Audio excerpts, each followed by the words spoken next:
Apa guna punya ilmu tinggi kalau hanya untuk membodohi?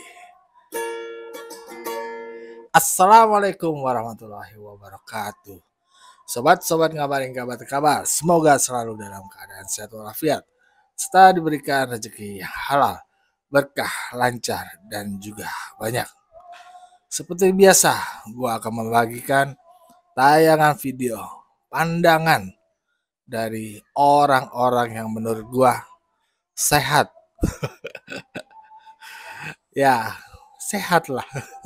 Kalau nggak sehat, beliau nggak bakal bikin video.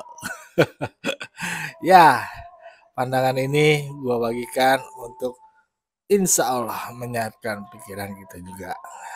Kali ini gua akan memberikan sebuah pandangan dari Ibu DJ terkait profesor-profesor yang semakin lama semakin kacau.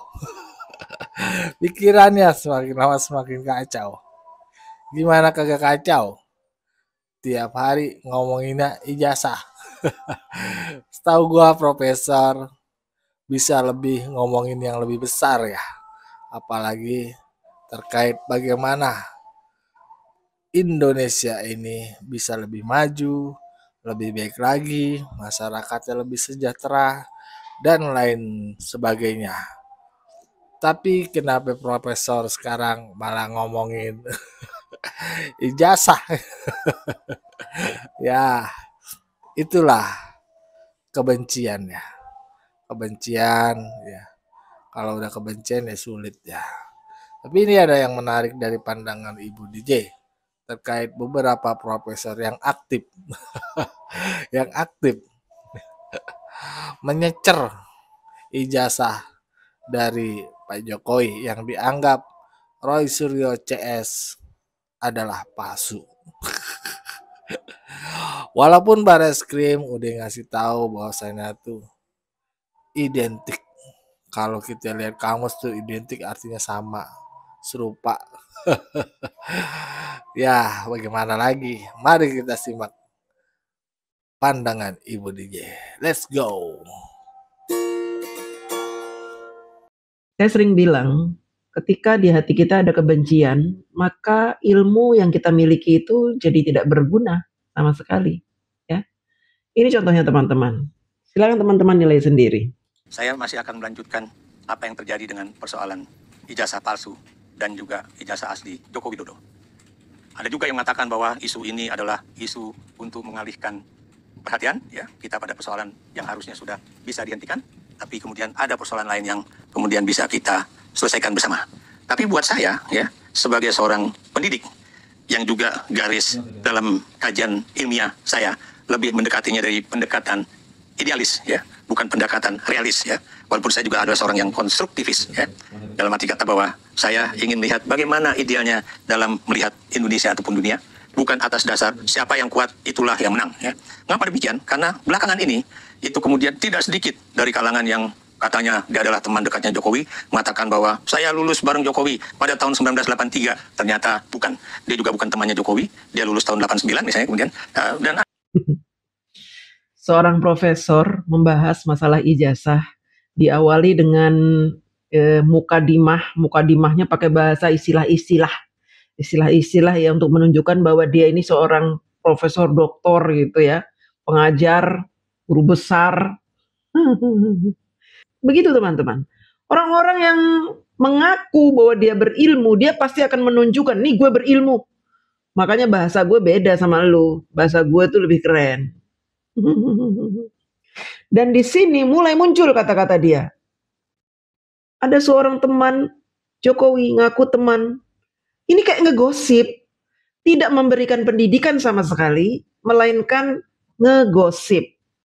Ada juga misalnya yang mengatakan bahwa saya dulu berteman sama dia, itu Jokowi orangnya begini. Tapi kita lihat, ada juga yang menyebut dirinya, dia adalah temannya Hari Mulyono, ya, dan kemudian dia menulis surat terbuka kepada Jokowi dalam artian melalui suatu tayangan YouTube.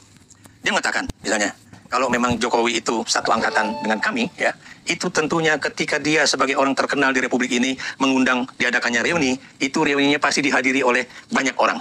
1.1.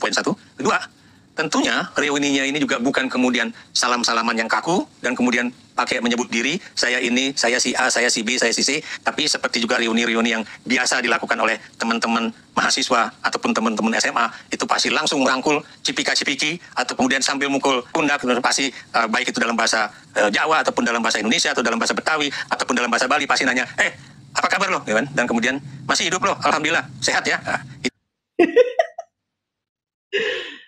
Ini saya jadi meragukan keprofesoran dia, dan dia bilang katanya guru besar gitu. Saya meragukan itu ya.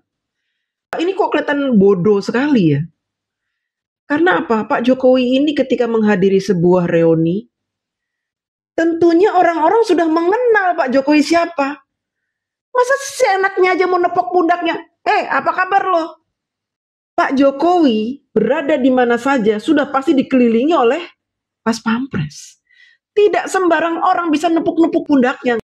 Ini, belakangan ini saya perhatikan profesor, doktor, ahli hukum, pejabat, jenderal otomatis menjadi dungu dan bodoh ketika dia punya kebencian gitu. Ini contohnya, guru besar memberikan pendidikan di akun YouTube-nya. Jadi teman-teman, jangan terpengaruh dengan gelar-gelar. Pembenci ini memang sengaja memunculkan orang dengan gelar-gelar ketokohan, ya, orang-orang tokoh-tokoh yang dihormati oleh rakyat, gitu ya, sengaja dimunculkan, dibayar gede untuk ngomong, bernarasi, menghasut.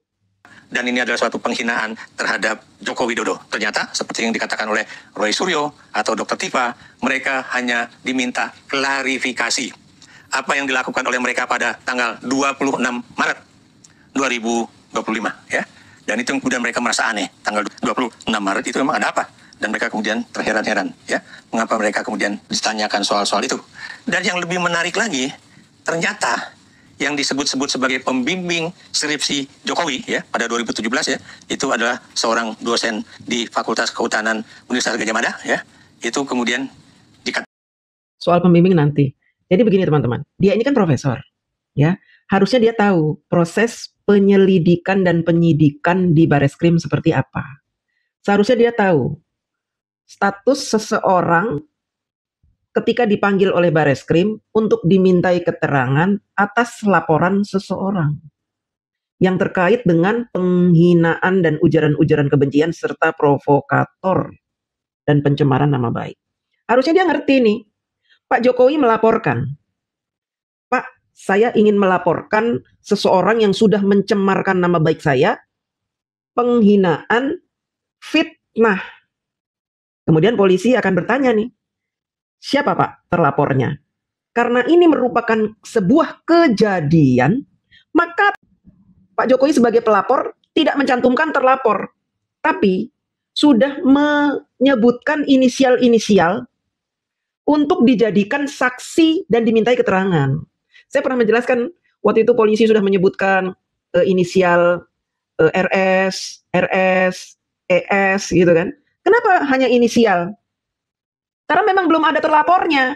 Jadi baru dikasih inisial di mana orang tersebut yang dianggap terlibat pada peristiwa penghinaan, pencemaran nama baik, penyebaran berita hoax dan fitnah. Itu.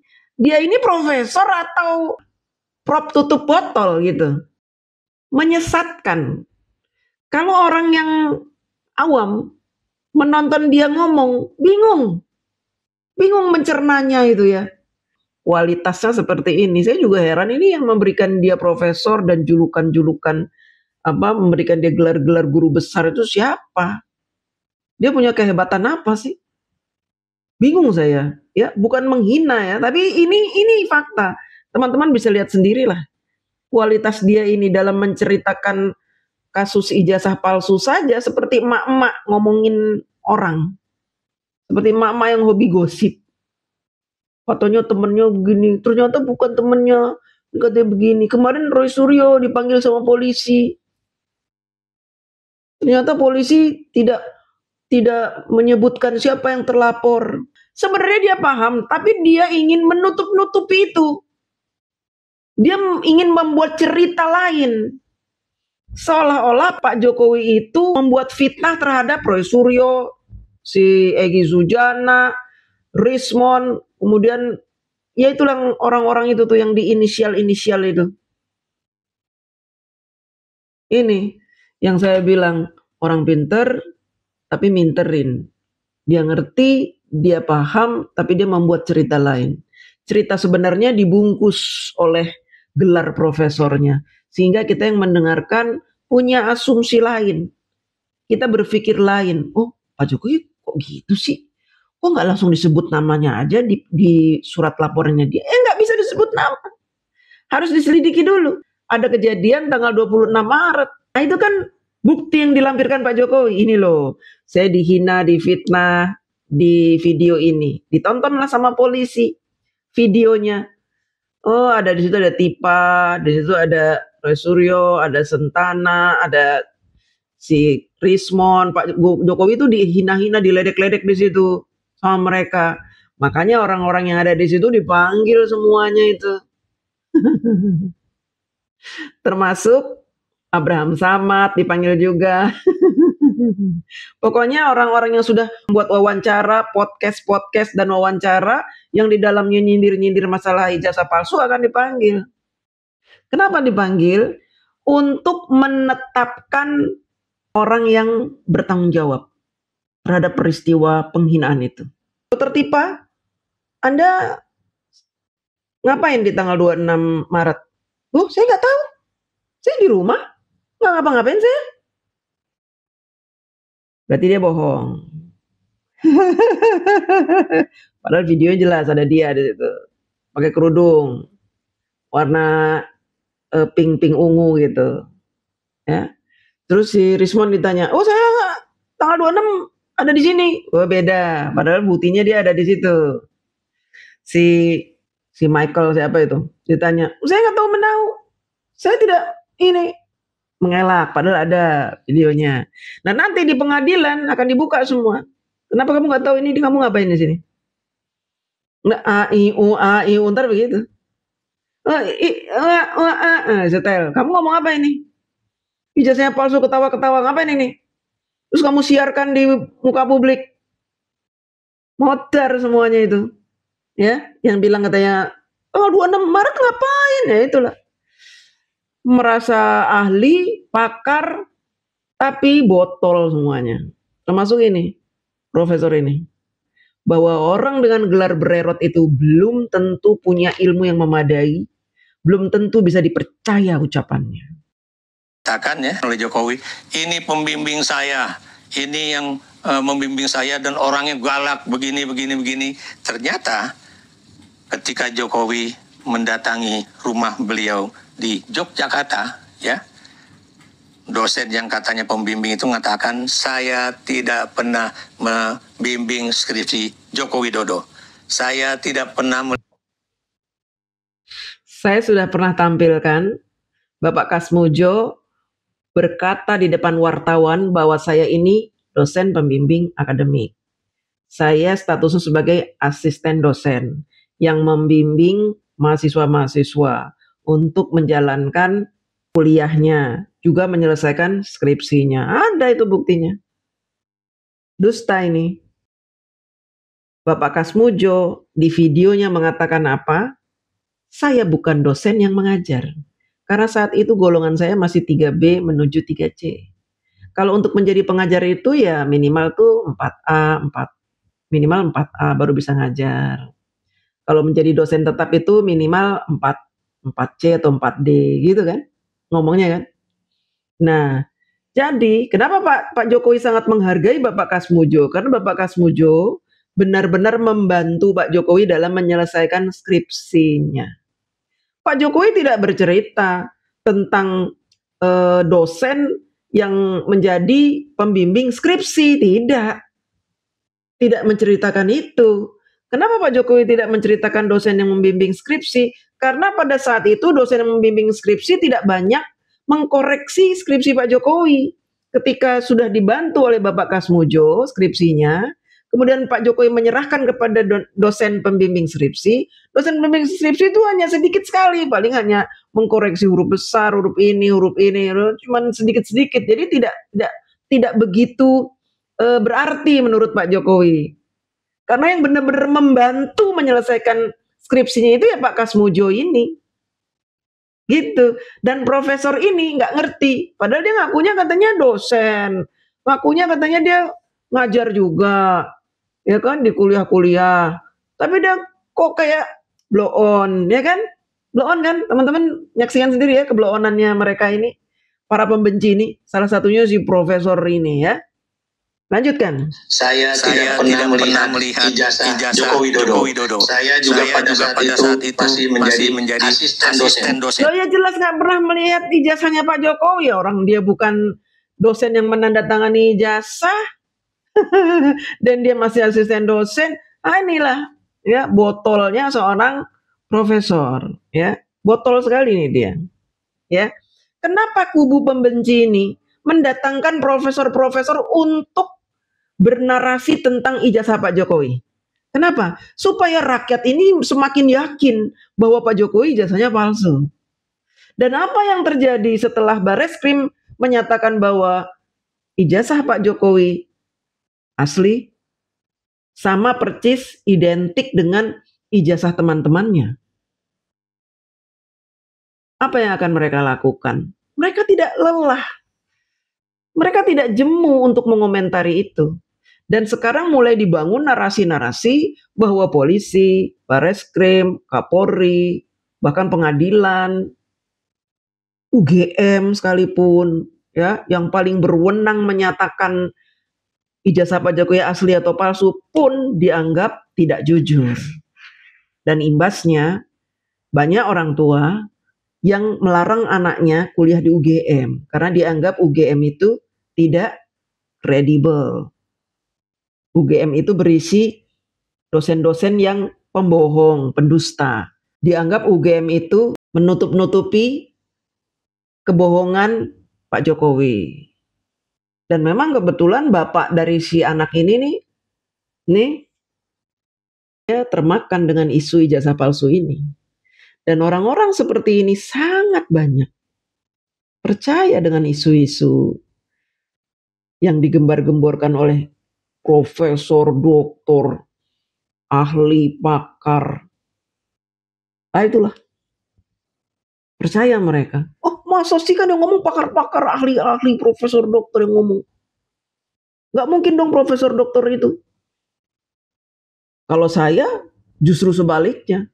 Mereka ini memang dibayar. Orang-orang bertitel ini dibayar untuk meyakinkan sebuah berita bohong dianggap benar. Pion-pion tukang fitnah yang memang dibayar untuk saling tolong-menolong dalam kejahatan, memfitnah, mendowngrade Pak Jokowi. Kita saksikan dulu video profesor yang satunya lagi nih. Profesor yang kedua, kita lihat ini ya. Profesor Dr. Haji M. Amin Rais. Terima kasih mendapat kehormatan untuk bergabung dengan para purnawirawan TNI yang sekalipun purnawirawan tetapi dharma baktinya terus saja ya, bersama dengan rakyat untuk memperbaiki hal-hal yang bengkok, hal-hal yang tidak benar, dan itu memerlukan tentu sebuah perjuangan. Saya ingin mengatakan bahwa sesungguhnya kita ini secara format ya, bentuknya kita memang sudah menerima demokrasi. Ada pemilu tiap 5 tahun, ada lembaga DPR, ada lembaga DPD, keduanya kalau disatukan jadi MPR, kemudian pemilihan bupati, gubernur, dan lain-lain, one man, one vote, ya. Itu sekelibatan seperti demokrasi. Tetapi isinya, kalau di-oncei dalam bahasa Jawanya, ya, dikupas, ya, yang ada itu adalah sebuah otoritarianisme atau autokratisme. Jadi sang presiden menjanjikan akan perhatikan kepentingan rakyat, akan bersama rakyat, akan segala macam lah hal-hal yang ideal, yang enak didengar oleh kuping kita. Tapi begitu masuk ke istana, dia tiba-tiba berubah jadi makhluk, namanya itu autokrat. Ya. Belum sampai diktator, ya, tapi sudah mengarah ke sana. Dengan enaknya kita melihat saudara Jokowi Mulyono itu, ya, itu memang sudah mengubrak-abrik aturan main sebuah demokrasi dengan keuangannya, dengan mengerahkan partai coklat, dengan mengerahkan hal-hal yang sebenarnya tidak. Ngomongnya bulat-bulat ya. Ternyata ini beliau ini pidato di depan Purnawirawan Jenderal yang membuat kesepakatan itu 8 poin kesepakatan. Ternyata ngundang si Mbah Amin ya. Jadi nanti teman-teman bisa tahu ya, proses kudeta yang mereka rencanakan sedemikian amburadul. Jadi mereka itu orang-orang yang sakit hati karena kalah Pilpres. Sakit hati sejak tahun 2014, ditambah lagi tahun 2024, di mana orang yang mereka dukung untuk menjadi presiden ternyata bersatu dengan Pak Jokowi. Semakin sakit hatinya, sehingga mereka itu bersatu. Mantan jenderal ini pendukung Anies Baswedan. Jadi bersatu antara pendukung Anies Baswedan. Pendukung Anies Baswedan kan ada HTI, FPI, ya kan? PKS, mantan jenderal, Habib, ya kan? Kemudian yaitu orang-orang yang kalah perang, orang-orang yang dilengserin oleh Pak Jokowi, ya, dipecat, orang-orang yang dipecat. Kemudian orang-orang yang nggak kepake, yang tidak dipakai di pemerintahan Pak Jokowi, mereka bersatu. Merencanakan, awalnya itu mereka bersatu merencanakan pemakzulan Pak Jokowi, tapi gagal selama 10 tahun. Kemudian sekarang mereka ingin melakukan pemakzulan lagi. Mereka tidak bisa memakzulkan, tidak bisa mendapat support dari rakyat yang banyak. Mereka kan butuhnya people power kalau untuk pemakzulan. Kalau rakyat masih mencintai Pak Prabowo, Mas Gibran, mencintai Pak Jokowi, aduh nggak bisa nih. Karena Pak Jokowi dan Pak Prabowo itu ketika bergabung itu sangat kuat ini. Kekuatan yang nggak bisa digoyahkan. Walaupun mereka mendatangkan angin topan, badai, guntur, geledek, hujan. Nggak bisa terpisahkan. Kekuatannya itu benar-benar kuat. Kokoh. Sehingga yang mereka lakukan, mereka harus hancurkan satu persatu. Pak Jokowi dihancurkan dulu. Harus hancur. Makanya walaupun Pak Jokowi sudah pensiun, tetap aja harus dihancurkan. Kalau Pak Jokowi nggak dihancurkan, nggak bisa menghancurkan Prabowo Gibran, nggak bisa. Pak Jokowi dulu dihancurkan. Karena pendukung Pak Prabowo Gibran itu sebagian besar pendukung Pak Jokowi. Kalau Pak Jokowi sudah hancur, maka pendukung Pak Jokowi ini diharapkan bisa mendukung mereka. Itu teman-teman. Jadi orang-orang nggak kepake ini profesor-profesor ini. Profesor Rafli Harun nggak kepake, Amin Rais nggak kepake, terus tadi Ikra nggak kepake. Banyak profesor-profesor yang nggak kepake sama Pak Jokowi. Karena apa? Teman-teman perhatikan deh, Pak Jokowi itu bisa membaca orang. Pak Jokowi tahu mana orang yang memang baik, tulus, punya dedikasi, amanah, mana yang bullshit, banyak mulut, kemudian tidak mengedepankan kepentingan rakyat. Pak Jokowi tahu itu, ya. Kecuali orang-orang titipan. Kalau orang-orang titipan, Pak Jokowi mau nggak mau karena titipan dari partai. Ini kan politik. Ketika ada partai yang mendukung Pak Jokowi, kemudian mengajukan calon-calon untuk dipilih menjadi salah satu menterinya, Pak Jokowi nggak bisa menolak. Ini namanya politik. Tapi Pak Jokowi mengatur. Pak Jokowi bilang gini, ya nggak apa-apa deh, dia yang dipilih oleh partai itu nggak apa-apa, nanti gue yang ngatur. Kan gitu. Akhirnya Pak Jokowi juga, walaupun ya seperti Pak Jokowi dititipi Nasdem, menteri, itu banyak menteri-menteri Nasdem yang ditangkap polisi karena korupsi. Pak Jokowi membiarkan itu. Tuh, lo kasih orang, gak benar, korupsi, ya gue biarin aja ditangkap. Kan begitu. Begitu teman-teman ya. Nah ini, profesor ini, dengan profesor yang tadi, dua-duanya adalah profesor botol. Nah untuk jelasnya lagi, kita dengarkan lagi nih. Ya. Ini di awal-awal pidatonya si Amin Rais saja, dia sudah menghasut, sudah mengatakan bahwa Prabowo itu otoriter, autokrat katanya. Coba kita dengarkan. Kali enaknya kita melihat saudara Jokowi Mulyono itu, ya. Masa seorang kiai haji ngomong ngatain orang di pidato Jokowi Mulyono? Itu kan nggak penghinaan ya. Walaupun kita tahu Mulyono itu artinya mulia gitu ya. Tapi dengan dia ngomong Jokowi Mulyono itu penghinaan. Kenapa dia tidak berani nyebut Jokowi gitu? Karena orang nama Jokowi kan cuma satu. Kenapa mesti ditambahin Mulyono? Artinya apa? Dia memang punya niat untuk menghina. Nih, profesor tapi tangannya. Itu memang sudah mengobrak-abrik aturan main sebuah demokrasi. Dengan keuangannya, dengan mengerahkan partai coklat, dengan mengerahkan hal-hal yang sebenarnya tidak lucu dalam sebuah demokrasi. Sudah mulai keluar tuduhan-tuduhan fitnah. Partai coklat itu polisi. Ya, jadi dia menghasut orang-orang itu, mengatakan bahwa Pak Jokowi kenapa melaporkan orang-orang itu ke polisi, karena polisi itu pasti mendukung dia, partai coklat bilangnya. Membuat sebuah berita bohong. Pak Jokowi mengatur partai coklat, mengatur polisi katanya. Aduh.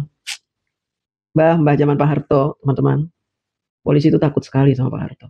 Apakah bisa dibilang bahwa Pak Harto itu mengobrak-ngabrik demokrasi, ngatur-ngatur polisi? Ya namanya presiden. Presiden itu mengendalikan angkatan darat, angkatan laut, angkatan udara, ya Polri dikendalikan. Loh emang kenapa? Ketika Pak Jokowi menjadi presiden, mereka semua dikendalikan di tangan Pak Jokowi. Pergantian pemimpin-pemimpin tertinggi di masing-masing angkatan itu Pak Jokowi yang mengendalikan. Pak Jokowi yang mengendalikan, yang mengontrol. Jadi wajar kalau jenderal-jenderal banyak yang mendukung Pak Jokowi, banyak yang setia pada Pak Jokowi, banyak juga yang terhasut dan akhirnya menjadi pengkhianat seperti jenderal-jenderal yang dalam sebuah demokrasi, yaitu membuat pro Jokowi yang dibiayai segala macam, ya, itu kemudian untuk mendukung apa saja diinginkan oleh Jokowi, yang intinya adalah dia itu sedang membangun, sudah mengusahakan ya, membangun sebuah nepotisme, ya. Kemudian berlagak lagunya itu. Apa sih profesor ngomongnya belagak lagunya itu? Apa sih? Gak jelas. Tuduhan-tuduhan tanpa data, tanpa fakta, tanpa bukti. Dia bisa kemukakan itu di sebuah channelnya dia itu. Menuduh tanpa bukti. Kakek-kakek malumin aja ya. Malumin aja lah, udah sepuh. Seperti Raja Jawa Gadungan. Kok ya bisa gitu keluar ya kata-kata pidato di depan orang-orang hebat. Raja Jawa Gadungan. Ditepuk tanganin lagi sama.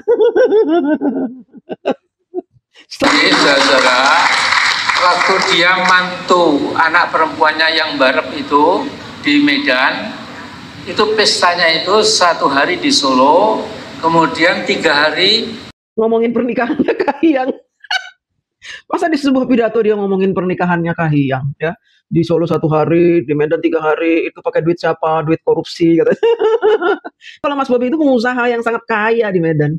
Jadi kalau mau ngadain pesta 3 hari, 7 hari, 1 bulan pun mampu. Ya begini, profesor botol. Pidato di depan orang-orang hebat ngomongin orang.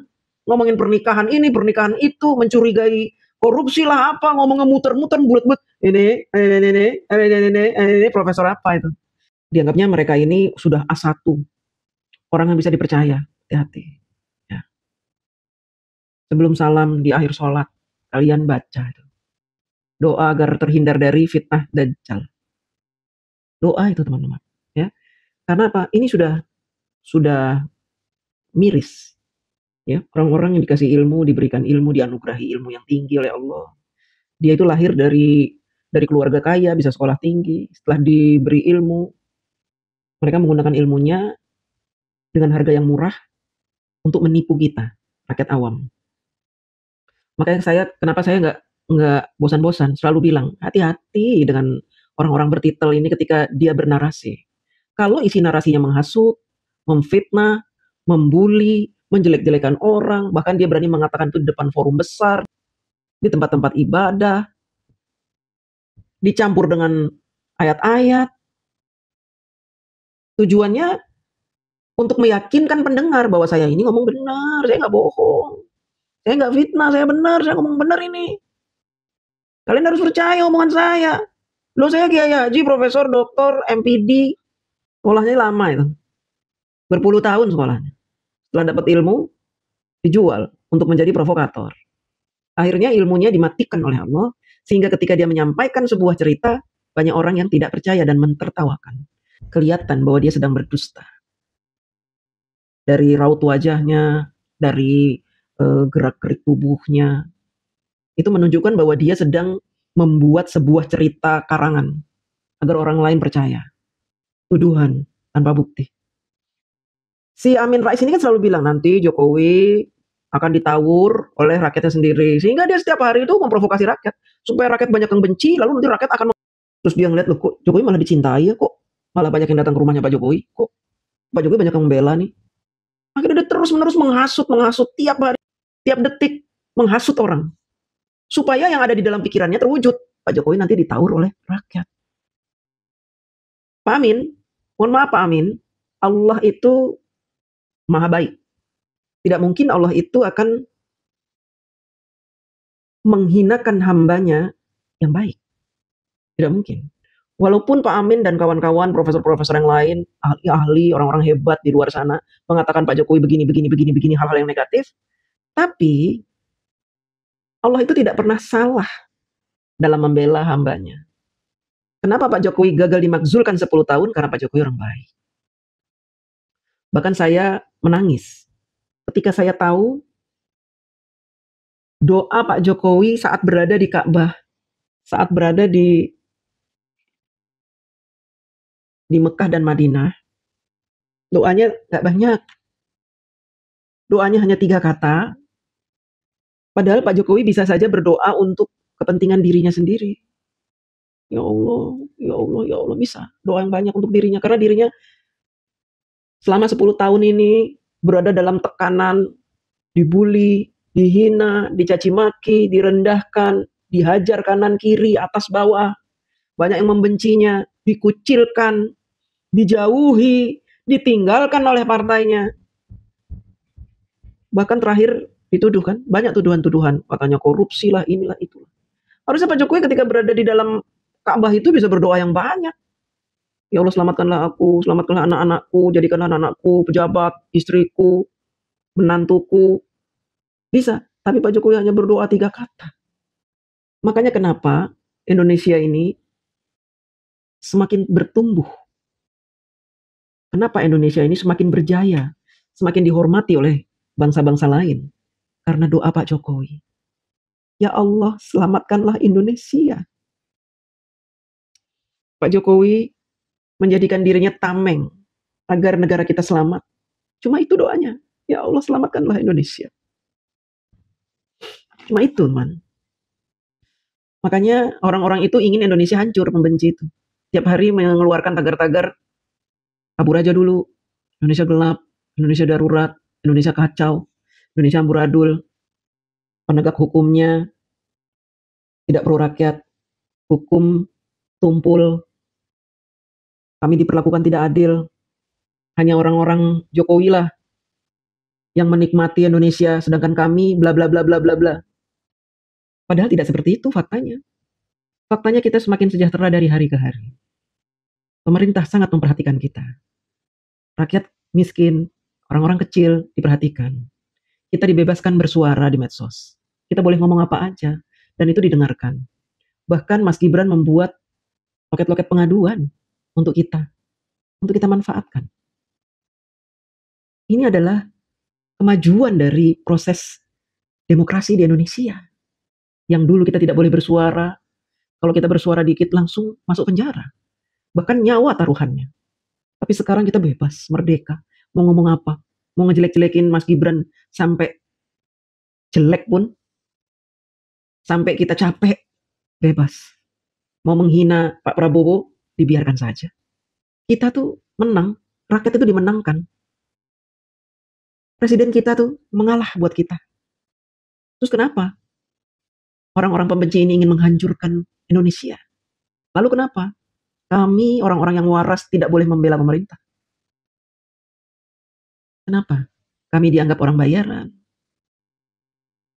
Terima kasih teman-teman. Semoga bermanfaat. Ya, begitulah tadi pandangan Ibu DJ ya. Terkait Profesor Ikrar dan Profesor Amin Rais. Kalau Profesor Ikrar kan baru-baru ini aja nih muncul deh. Kalau Prof Amin tuh udah lama. Aduh, kalau kata Pak Mahfud atau ada tuh kabar tuh.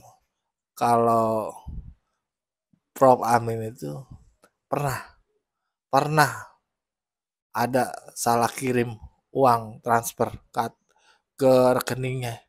Itu uang hasil korupsi katanya sih. Kebenarannya gue nggak tahu ya, cuma begitu.